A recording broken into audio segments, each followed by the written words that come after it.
Kia ora, I'm Bernard Hickey for the Kaka. This is my chorus for Friday, September the 12th. I do a video and podcast and email newsletter via Substack, which is called The Kaka. It's all about Aotearoa's political economy around housing, climate and poverty.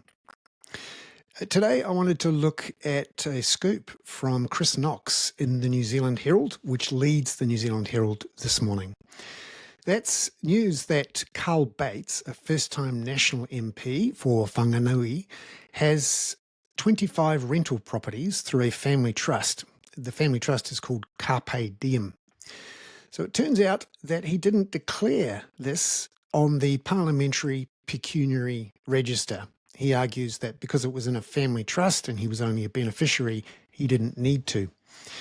This is an interesting quirk of the way that parliamentary interest declarations are made by MPs, and it reinforces an issue which is increasingly problematic, that the MPs in Parliament who get to vote on all sorts of laws and decide the future of our tax system and the incentives are often personally incentivised in favour of the current tax-free status for capital gains on residential property.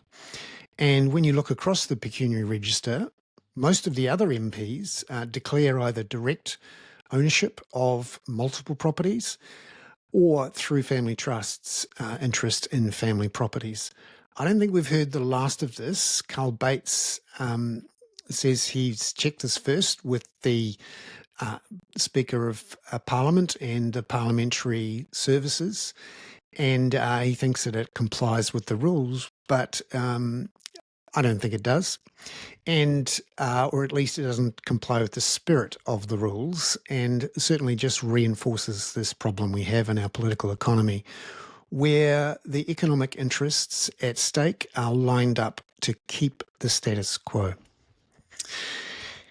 Now, the other thing to watch is this ongoing debate about the independence of the Reserve Bank. Now, of course, the Reserve Bank Act for 1989 established the Reserve Bank as a completely independent institution, where in theory, the Finance Minister wasn't allowed to set interest rates and wasn't allowed to mess around inside the Reserve Bank to change policy.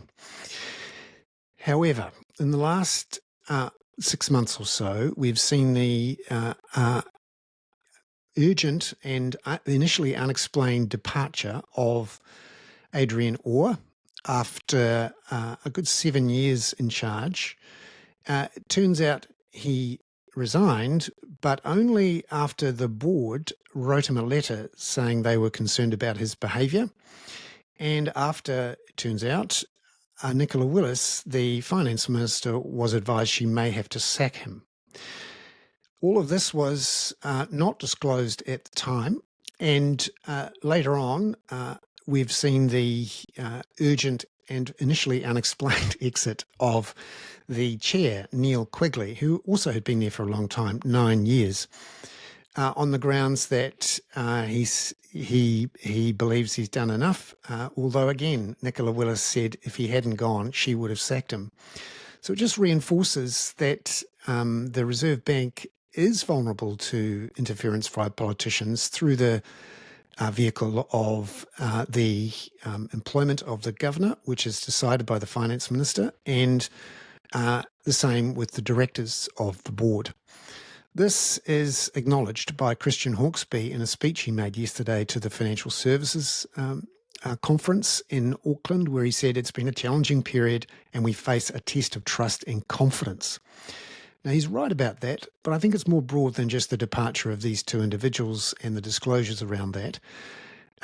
In my view, the Reserve Bank's own analysis of its performance around monetary policy and prudential policy during COVID, during which it did quantitative easing, a bond buying, some would argue money printing, of over $50 billion, removed LVR restrictions and lent tens of billions of dollars at 0% to banks, which helped pump up housing prices dramatically in 2021.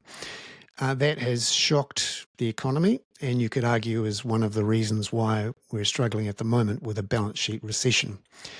The Reserve Bank in the following years did a review and said, nothing to see here, we did everything fine, and the wealth effect of this housing market jump is not something to worry about. Well, interestingly, in its last monetary policy statement, it spent quite a bit of time looking at the wealth effect of that housing market jump. And from a pure social license point of view, the Reserve Bank and the housing market and the government of the day effectively alienated another generation of people from owning their own home with that blowout in prices.